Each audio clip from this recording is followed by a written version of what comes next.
Okay, kumusta po kayo? Tayo po tayong lahat. Are you good at instructions?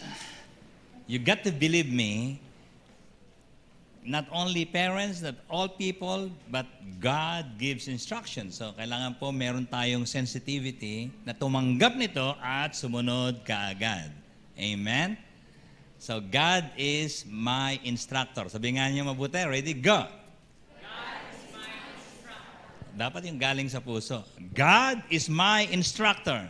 God is my instructor. Tumingin ka nga kay Lord. No? Saan ba titingin? Hindi ko alam kung nasa kisame ba si Lord. No? Okay? Pero araw-araw, sabihan mo siya ng ganito, Lord, instruct me, and I will obey. Amen?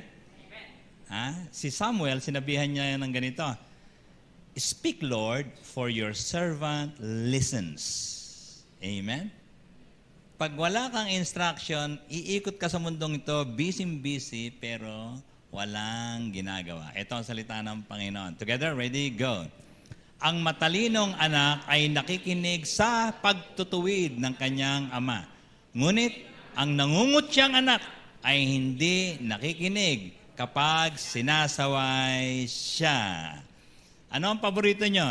Lecture o sermon?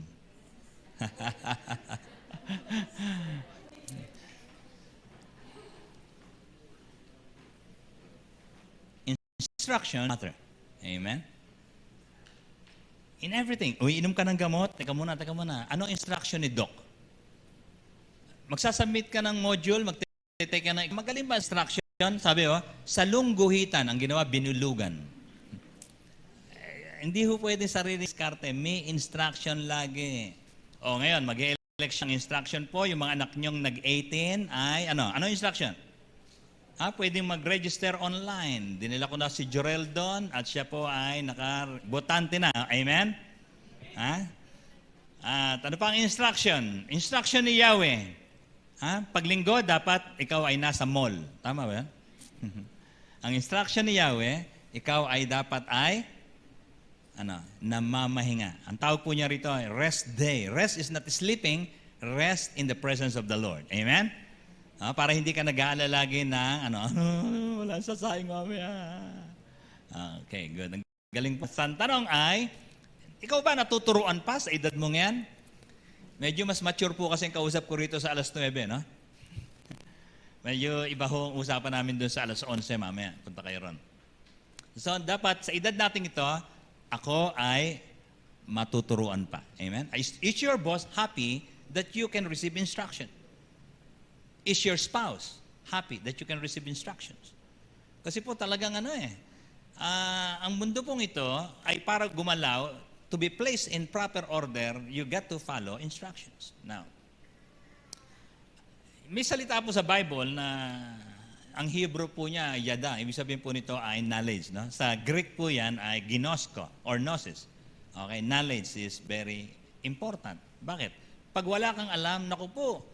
Kaya po pinag-aaral natin yung mga anak natin. Bakit? Imagine, isip ka ng isip, anong trabaho, anong gagawin, paano kikita. Hindi ho papasok. Knowledge is vital. Ang tawag dyan, information. Pero hindi po basta-basta information ang binibigay sa atin ng Biblia. Ito po ay experiential or intimate knowledge. Okay? Intimate. Kasi po ginamit po sa, halimbawa, and Adam knew Eve. Sexual experience po yun. Ibig sabihin po, experiential. Okay? Nakikilala ni Adan yung asawa niya, nagtatalik sila, kabisado ni Adan ang bawat bahagi ng katawan ng kanyang asawa. Experiential, intimate. Okay? Alright? So dahil po dyan, ang lahat po na didinig nyo rito sa pulpito, no? Wala nga pala akong pulpito. Ang lahat ng nadidinig yung mga mensahe, ay wala pong kwenta yan yung nadinig nyo hanggat hindi nyo na-i-apply. Amen? Paano ba ibig sabihin magtiwala sa Diyos? Ano ibig sabihin ba ng gumising ng maaga at manalangin? Ipagkatiwala sa kanyang kapangyarihan. How do I trust the blood of Jesus? Hindi yun nire-recite lang po yan. Ito po ay pinananampalatayanan. And so the end result of knowledge is your faith in God, your trust in Him. Amen? Na? Kaya mo bang paniwalaan talaga yung knowledge na God provides? Si Abraham, nasabi, ikaw, sabi ni David, the Lord is my shepherd. Si David yon, ikaw ba? Paano masasabi na ang Diyos ay pastor ng aking buhay? You have to experience it yourself. So, kailangan ilagay mo yung sarili mo sa Kanya. No? Ang business po kasi ni Lord, amin ang aman at karunungan. Amen? That's His mission. Mission pala ng Diyos yun. Hindi pala pwedeng my mind is empty. I have to be a learned person. For the Lord gives wisdom. From His mouth come knowledge and understanding. Amen? Hindi ko maintindihan. Dumikit ka kay Lord. Meron siyang pinadala mga pastor, mga propeta, mga cell group leader na magagaling magpaliwanag. Iniisnab-isnab mo. Magpunta ka, makipagtalas-tasan sa mga cell group. Ang ganda sa salon po niya ay, sapagkat si Yahweh ang nagkakaloob ng karunungan. Sa bibig niya, ang kaalaman at unaway bumubukal. What in this world can you not understand? Bumubukal pala sa Diyos yan. Ibig sabihin, malayo ka sa Diyos. Nadinig niyo na ba sa kapitbahay niyo to? Hindi ako po pwede sa church, masusunog ako. Attitude po yun. No? Malayo yung puso niya sa Diyos. Kaya hindi bubukal ang kaunawaan. Paano makipagrelasyon talaga sa asawa? Paano mag-handle ng anak na pasaway? Hindi ho po pwedeng, anak ko, hindi makikinig sa akin yan. You got to understand young people today. How do I understand? Read the Bible. Get in touch with God. Get acquainted with past. Nakaraan po niyo, may kapilyuhan po tayo. Isipin niyo yun, ano? Paano mo nilokong tatay mo at nanay mo? Di ba? Paano ka nakalusot sa teacher mo nung araw? Ganon din po yung mga anak natin. Kasi po, nagmana natin. Amen? Ang dali eh. So, hindi po pwedeng mag-give up. Ang totoo nun, you just gave up. Bumubulwak pala sa Diyos ang kaalaman. Ang youth naman, dun sa alauna, sasabihin sa akin, paano ho magpalaki ng magulang? Ano ang mga karunungan pwede sa anak kapag yung tatay mo ay nagbisyo, walang hilig sa Diyos? Hindi mo pwedeng panoorin yan. Bumubulwak ang kaalaman. Sabi po niya, ang matalino ay nagdaragdag ng kaalaman. Biro mo, matalino na nga, nagdaragdag pa. Look at the difference. Yung isang tao, wala ng kaalaman, tamad pang umattend ng conference, ayaw magpa-mentor, ayaw niya na may nagtuturo sa kanya. Biro mo, samantalang yung mga, malino na nga, nagdaragdag pa ng kaalaman. You become so hungry for more information. Lord, ang sarap po pala matutunan yung humility. How do I apply patience? How do I have courage in the time of the pandemic? Ang may unaway, namumulot pa ng karunungan. This is from Proverbs. Nag-umpisa na po ba kayo ng Proverbs? Taas ang kamay, nag-umpisa na ng Proverbs. Yung hindi alam na may Proverbs. Okay? Mag-umpisa na po kayo, Ang dami po kasing hindi sumasabay, kaya ako nagsasalita ganito, walang karunungan. Puro practical ka lang. Hindi ho practical ang Bible. Ang Bible po ay nagbigay ng makalangit na mga kaalaman.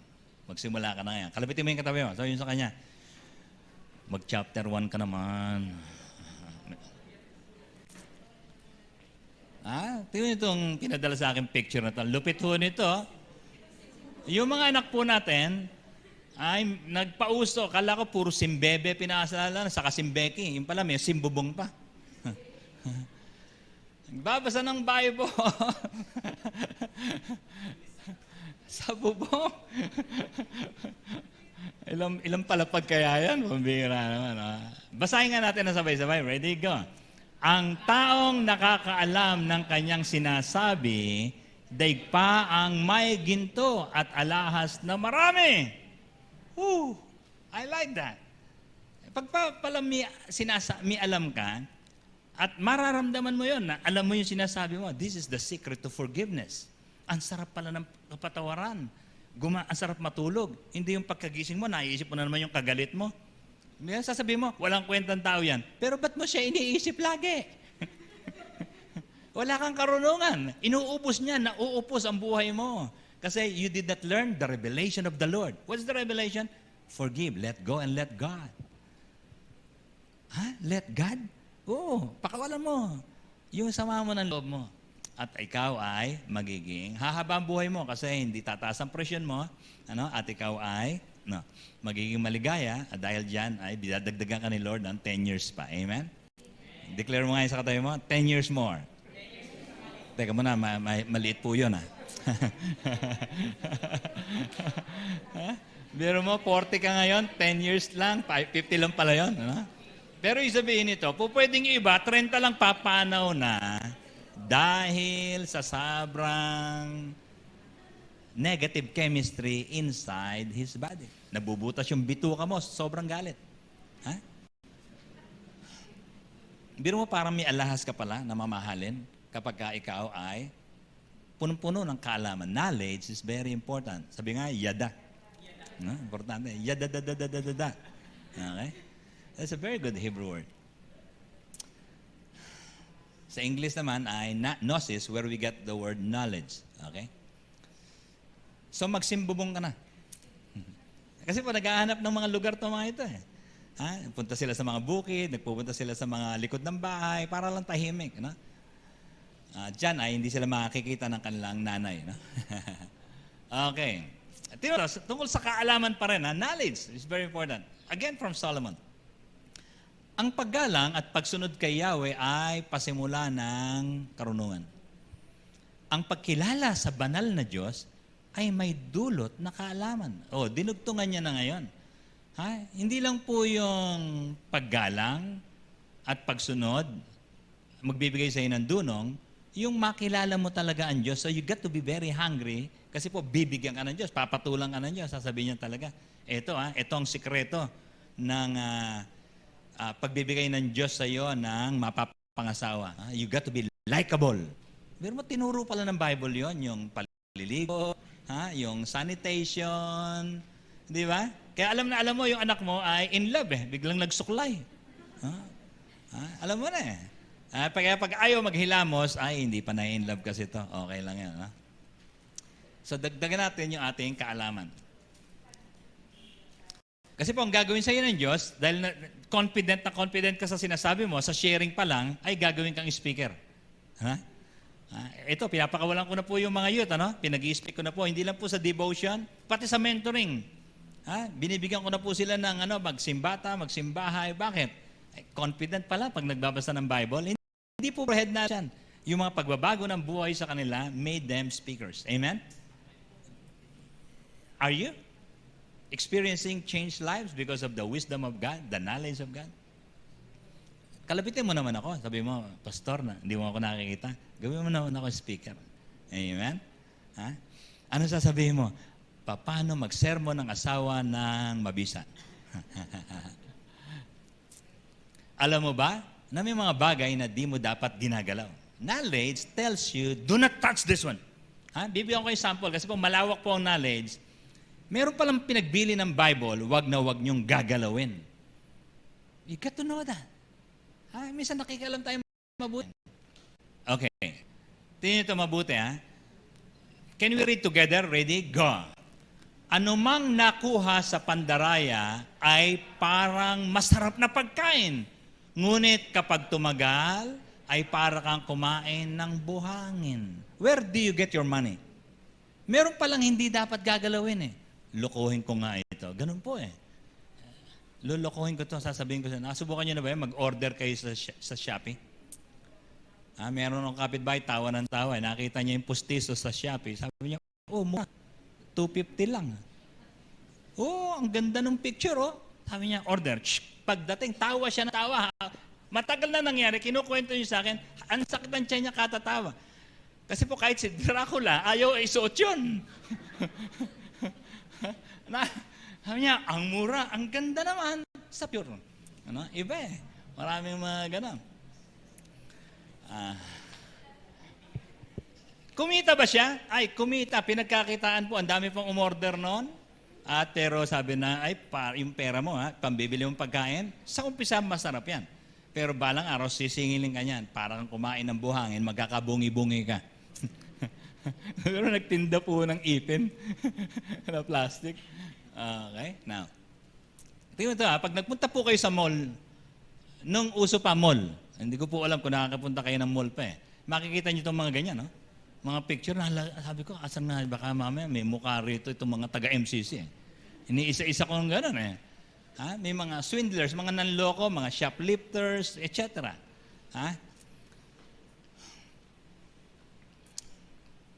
Paggagalawin ang pera ng iba. Amen? Are you with me? May mga bagay, pinagbili ng kaalaman, hindi mo po pwedeng galawin yan porket aanga-anga yung may-ari, iniwan niya yung bag niya, you could not touch it. You don't need to look at it even. You don't even need to borrow it. Minsan po, yun pong expression, hiniram ko lang. Kala niya masosoli niya. Do not touch things. Dinagdag po sa mga kaalaman natin yan. Ito, gusto ko, talakayan natin mabuti ito. Ang lihim ay nahahayag dahil sa mga, ano ba ang tamang salita dyan? Chismoso o chismosa? Sino mas chismoso? Lalaki, babae?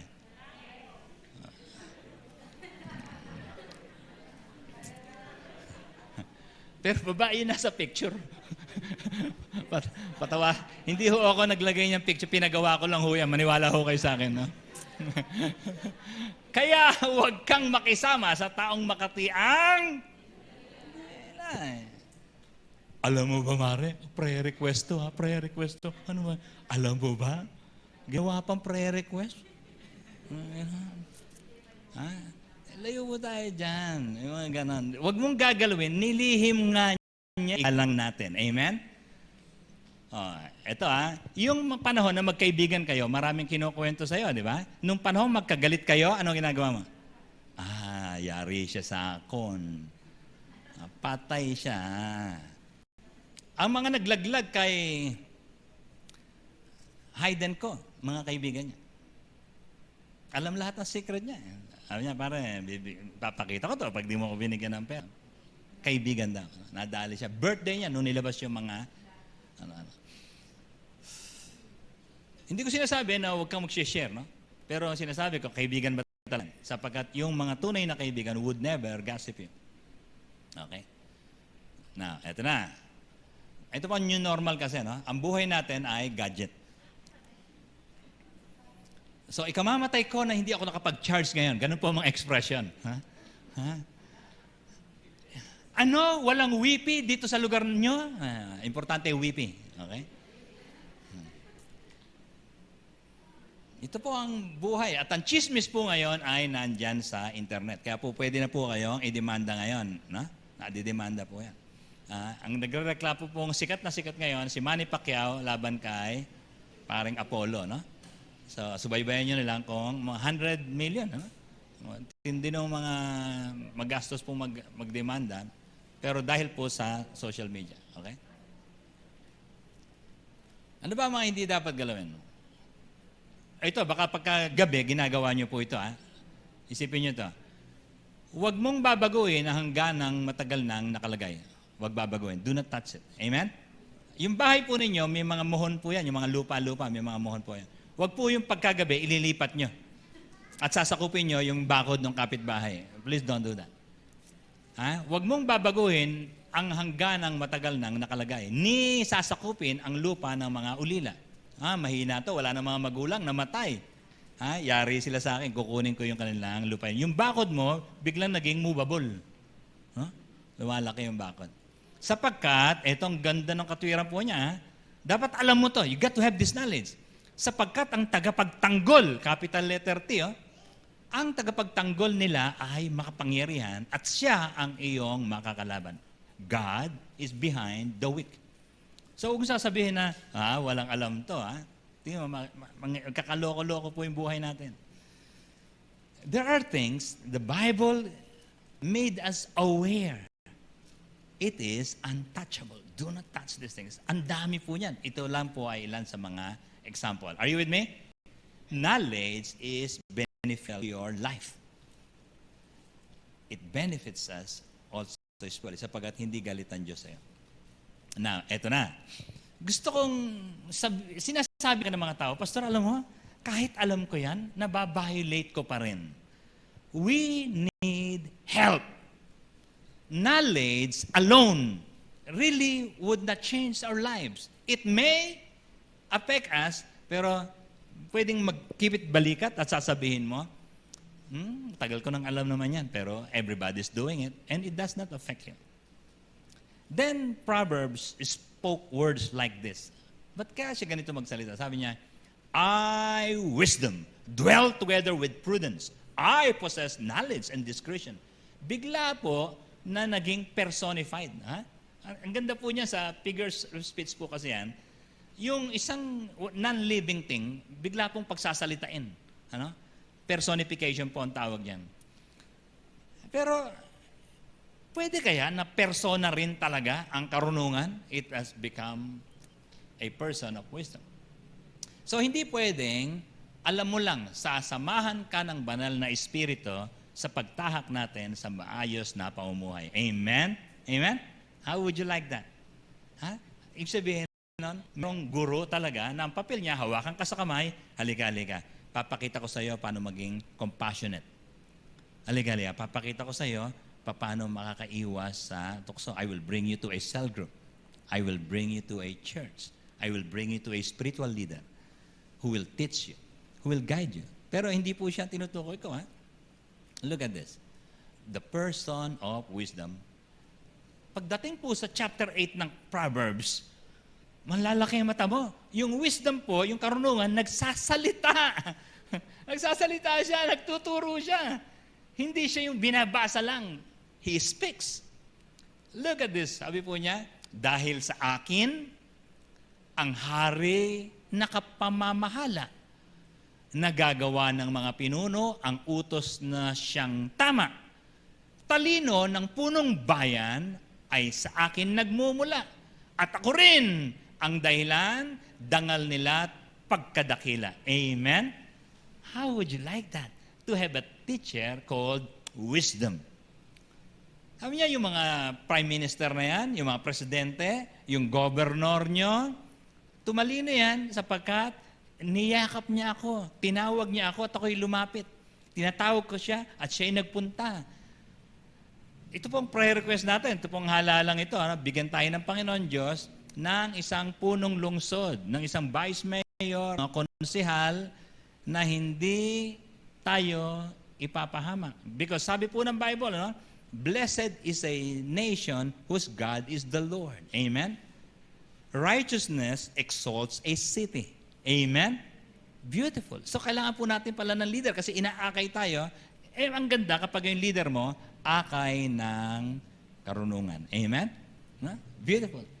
Pero kailangan po pala, sabi ko, Lord, sino ang nakikinig sa Diyos? Dito sa mga ito. Si Kristo po ay tinawag na the wisdom of God. The power and the wisdom of God. So meron talagang personification. Tingnan ito mga salitang ito. Si Kristo ang kapangyarihan at karunungan ng Diyos.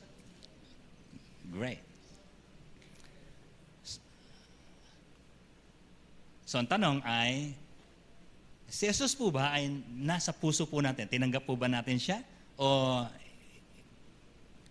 kaalaman lang, ay yung Jesus na yun, pinanganak yun pagpasko at namatay siya ng mahal na araw. Baka puro po intellectual assent lang. Kailangan po, anyayaan po natin siya sa atin pong mga buhay. Now, pero hindi lang po pala si Jesus, Ang Holy Spirit po, ang tawag po sa Kanya, the Spirit of Wisdom. Amen? Nasa iyo ba yung Holy Spirit? Pag tinanggap mo si Jesus, dapat nasa iyo rin po ito. Ito mo itong mga salitang ito, In-highlight ko po yung Trinity dyan. Biro mo, dito sa verse na to, Efeso 1:17, nandyan silang tatlo? Totoo ba ang Trinity? Hindi ko alam kung naniniwala po kayo. Sabi niya, idinadalangin ko sa Diyos. That's the first person of Trinity. Diyos ng ating Panginoong Jesucristo, that's the second person. Ang maluwalhating Ama, siya rin po yun, na pagkalooban niya tayo ng Espiritu ng karunungan at pagpapahayag. Dalawa po pala ito. When you have the Holy Spirit in you, bibigyan ka niya ng wisdom. Amen? Nahalata nyo na ba sa sarili nyo? You become very discerning. Oops! Parang masama yung barkada ng mga anak ko. Palagi ko, didikitan ko yung anak ko ngayon para sisiguraduhin ko na hindi siya maliligawan ng mga adik-adik. Amen? Are you with me? Uy, parang bumabarkada yung mga anak ko sa mga mga bulak-bulista. Okay? Maya-maya na lang ay laging kumakain. Habang nagmo-module, puro kain. Medyo saway-saway. Magkaroon kang discernment. Anak, ano ba kinakain mo? Ay, paborito ko to na, manghuan. Okay. Napakasarap ng manhuan, ano? Ba't ba lahat ng masama, masarap? Okay? So, tingnan nyo, mabuti. Pero bibigyan ka rin niya ng revelation, pagpapahayag. I-reveal niya sa'yo yung gusto niyang mangyari sa buhay mo. Anak, gusto ko sana maging model ka, maging patotoo ka. Kaya, umayos tayo sa ating pamumuhay. Tigilan mo na yung bisyo mo. Alisin mo na yung paninigarilyo mo. Okay? Alisin mo na yung pagmumura mo. Bibigyan ka ni Lord ng revelation na gano'n. Ikaw lang makakarinig nun. Alright? Amen? So sabihin nga niya, I love the spirit of wisdom in me. Kailangan po natin pala to. Hindi pala po bigla na lang tayo magbabago. Kailangan may pumasok sa atin na magagabay. Okay? Bakit po? Sapagkat ito po ang panahon, yung panahon natin ito mismo, pinagbili ni Jesus. Magkakaroon ng maraming mandaraya. Lulukuhin po tayo ng maraming mga leaders, maraming mga tao. Okay? Tingnan mo ito, sabi niya, sumagot si Jesus, mag-ingat kayo upang hindi kayo mailigaw ninuman. Imagine, more than 2,000 years ago, sinabi, in advance na ni Jesus yan. Sabi niya, there will be deceivers in your time. At si Paul, nung sumulat din po siya ng mga epistle, sabi niya, last days will be marked by deceivers. Maraming mandaraya. Okay? At nandito na po tayo. Bago dumating po si Jesus, ay liligaw po tayo. Isa-isahin natin. Ito po kinuwento ko na sa inyo minsan to, pero yung kinuwento ko, sabi niya sa sarili niya, I am the Son of God. Okay? I am the replacement of Jesus. Okay? Alam niyo po ba that Jesus is irreplaceable? Amen? Hindi ho po pwedeng mapalitan yan. He is the perpetual high priest. You don't have to be well-versed in the Bible. Huling-huli na, di ba? Huwag na kayo magbasa ng Bible, Huwag kayong magbasa ng Bible. You don't need to be well-versed. That's why I'm here. The reason why teachers need teachers and cell members need to read the Bible so that they will verify. Hindi po namin kayo ginawang blind followers. You have to verify. Okay?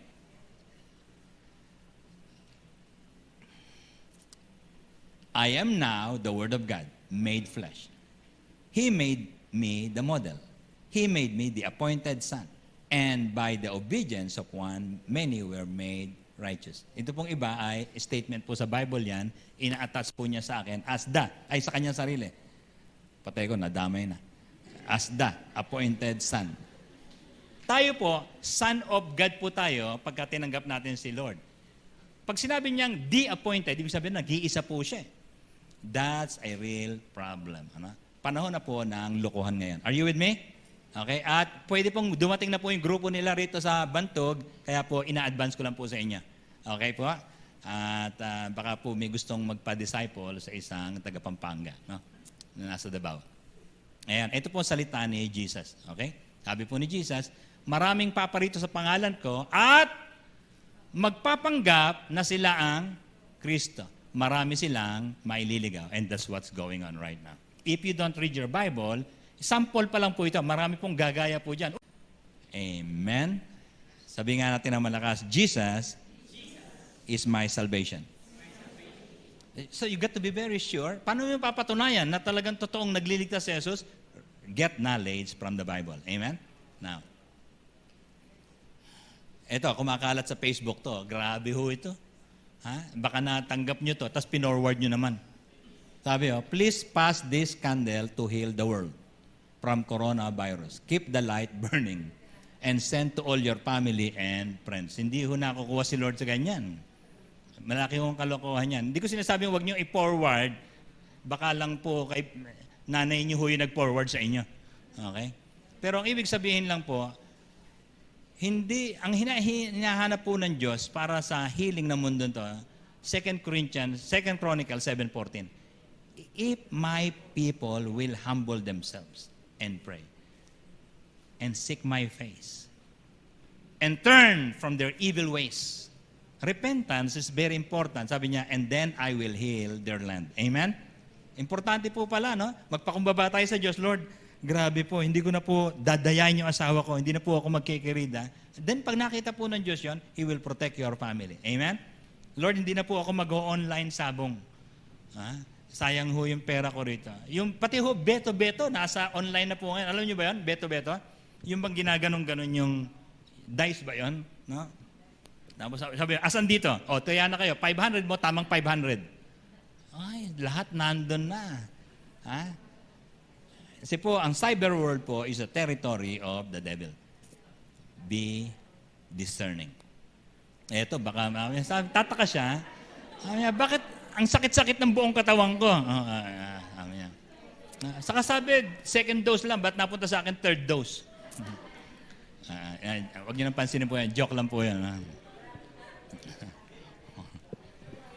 Talaga, Saan pa tayo pwedeng dayain? Alam mo that emotions are very deceptive. Your own personal emotions, very deceptive. Madaya po ang damdamin Kala mo, tama ka. Meron pong nangyari sa Korinto kasi, merong isa, grabe talaga ang kasalanan. Tinangay niya yung asawa ng tatay niya. Grabe. Okay? Sa 1 Corinthians po yun. Pagdating dito, pinaalala, chapter 2 pa lang, pinaalala ni Paul, uy, ano nangyari ro sa kapatid nating nagkamali? Sabi niya, patawarin niya na. Here's the very words of Paul. He said this, sapat na ang parusang iginawad sa kanya ng nakararami sa inyo. Dapat na ninyo siyang patawarin at aliwin upang hindi naman siya tuluyang masiraan ng loob dahil sa matinding lungkot. Pag nagkakamali po yung mga cell members po natin, sometimes gusto nating maging makita talaga umiiyak siya. There are 3 kinds of tears, no? Okay? Tears of sin. Are you remorseful? Tama po yun. Tama po yung hinahanap niyo. Tapos talaga, tears of sorrow, ibig sabihin po nun ay nalulungkot siya, kaya siya naiiyak. Dahil sa na-offend niya po kaya. Na-offend niya ang Diyos.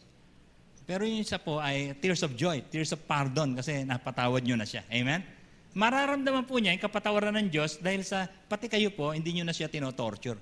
Imagine, ang tagal po ng gap na yon, naalala pa lang ni Paul when he wrote the second time around. And then he said, teka muna, may kapatid tayo, ano nangyari? Baka hanggang ngayon, hindi nyo binabate. Siguraduhin nyo, he's back to his devotions, nagsesend ng star, amen? At back to his cell. Patawarin nyo na. Malaki pong atraso nito, Now, isa po sa mga kasalanan na po pwedeng madaya tayo is self-righteousness. Ang tawag po ng mga Amerikano dyan is holier than thou attitude. Mas matuwid ako sa lahat. Hindi nila alam, pero ako lang nakakaalam. Okay? Yung bang nadadaya ka sa pagiging matuwid. Sapagkat hindi po pwede, you perceive yourself as one. Let God and other people tell you, uy, ang ganda ng reputation mo sa amin. Pero don't just declare yourself. At isa po sa pangamaraan na tinotorture natin yung iba, ay by showing them how righteous we are and how evil they are. Don't do that. Daya po yan. Amen? Hindi siya masyadong tumatayo sa harapan, carnal yun. Baka gumaganon po kayo, no? At wag po kayong magkakasiguro na porke tayo kayo ng tayo rito ay mas banal po kayo sa iba. Others have deep devotions better than those who are too noisy. Tinuloy po niya yung statement po niya. Sabi niya, kaya nakikiusap akong, look at these words, ipadaman nyo sa kanya na siya ay mahal pa rin ninyo. Amen? Kaya nyo ba sabihin yan? Ano yung mga offenses na nadidinig ko usually sa mga cell group? Ay, nako, sabi niya, copy, pupunta ako. Hindi na akong pumunta.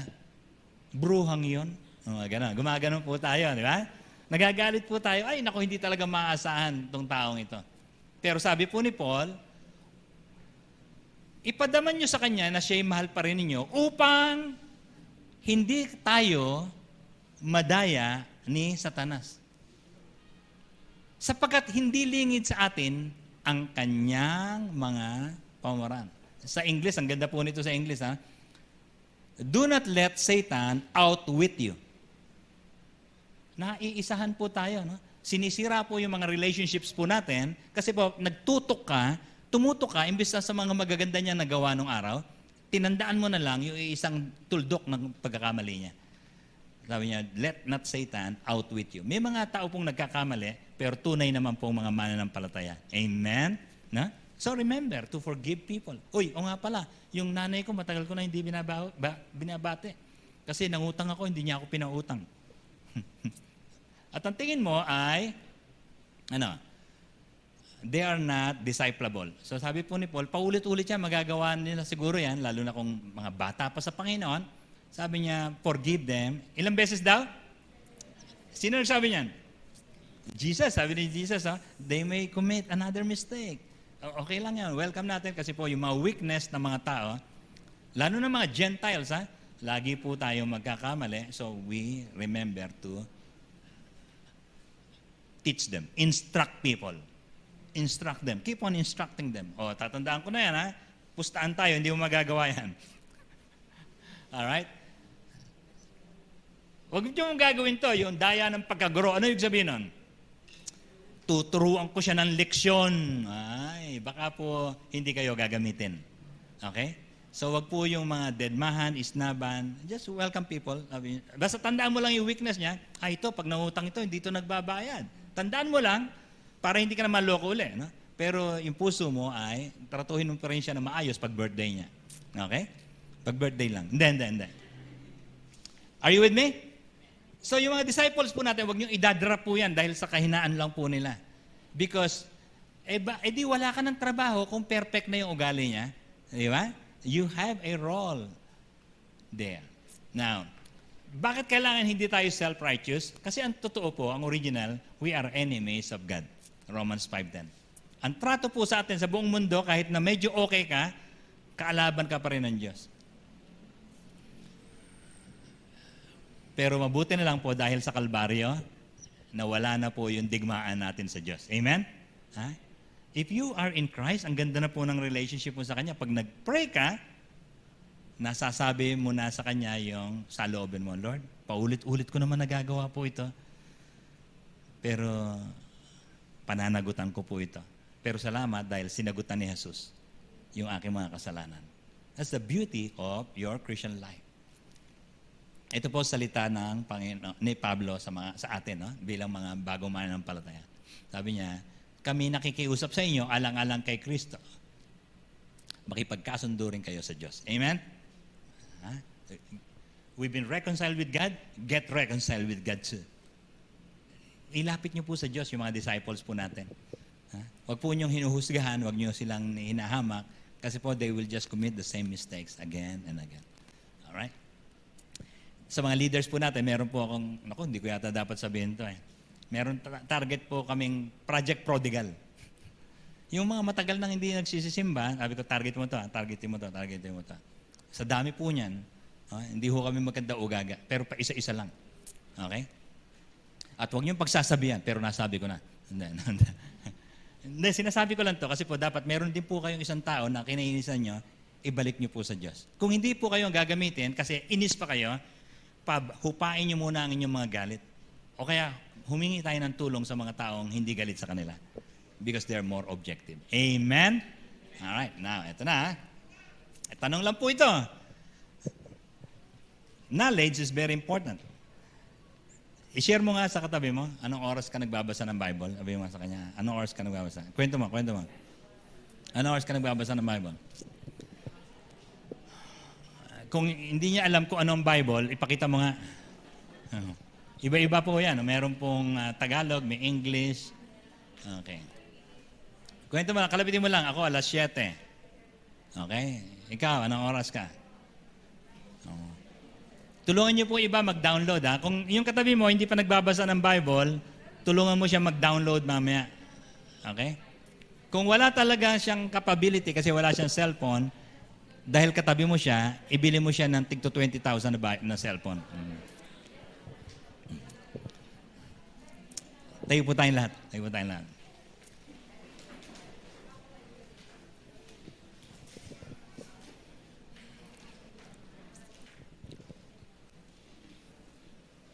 Hindi po biro na sinulat ang Proverbs. No? Ang tawag po ng Bible dyan, ng mga scholars dyan ay poetical books. Kasama po ng Psalms, Job, Ecclesiastes, Song of Solomon, Lamentations. Marami pala, no? Dadaanan po natin lahat yan. Medyo mahaba-haba po itong mga poetic books na to. Pero don't be left behind. Get hungry. Because we stay foolish in our culture. Yung mga kultura po natin, yung mga nakagesnan po natin, di ba? Imagine, wala ka ng birthday, wala ka ng pera, nangutang ka pa para ma-celebrate lang yung birthday mo, binonggaan mo pa. Foolish. How foolish? Imagine, iuutang mo yung kasal ng anak mo. How foolish. Pwede pong magkasalan nang wala pong ganong kagastos. Tataka ka bakit ako nakabaon sa utang? You may have stayed foolish.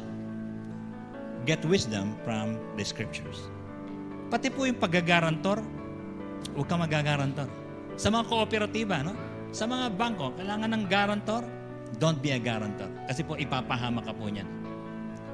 You got to believe me, wisdom is not only in Proverbs, but in the whole of Scriptures. Be hungry in the Scripture. Hawakan po natin ang puso natin. Humingi tayo ng tawad sa Diyos sa kamangmangan. Kasalanan po yun. At sabihin natin sa Kanya, gusto ko po, Panginoon, lumakad sa kaalaman at karunungan. Come on, speak to the Lord right now. Right now, speak to Him. Sabihin mo sa Diyos na ipahayag sa iyo ang iyong mga kamangmangan. Upang hindi na nagagawa ng paulit-ulit.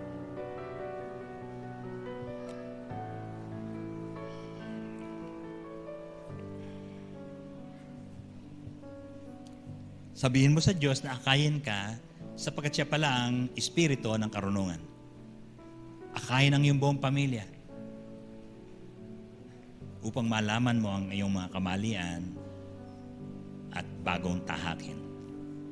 Pagpalain mo, Panginoon, ang bawat kapatiran kong ito ngayon. Nasa aming pananabik, Panginoon, na dumunong, gumaling, minsan nagiging baluktot ang aming pagiging matuwid. Nahahamak namin ang aming kapwa. Ngunit ngayon, tulungan mo kami, Panginoon Diyos, na maging kasangkapan sa pagbuo ng mga komunidad, mga cell group, na magpupuri sa iyo, nagtutuwid ng buhay, at naglilingkod sa kabayanan. Thank you, Lord, because you have challenged us again to be people of knowledge. May we honor you as we pursue this life. In Jesus' name. Amen. God bless you.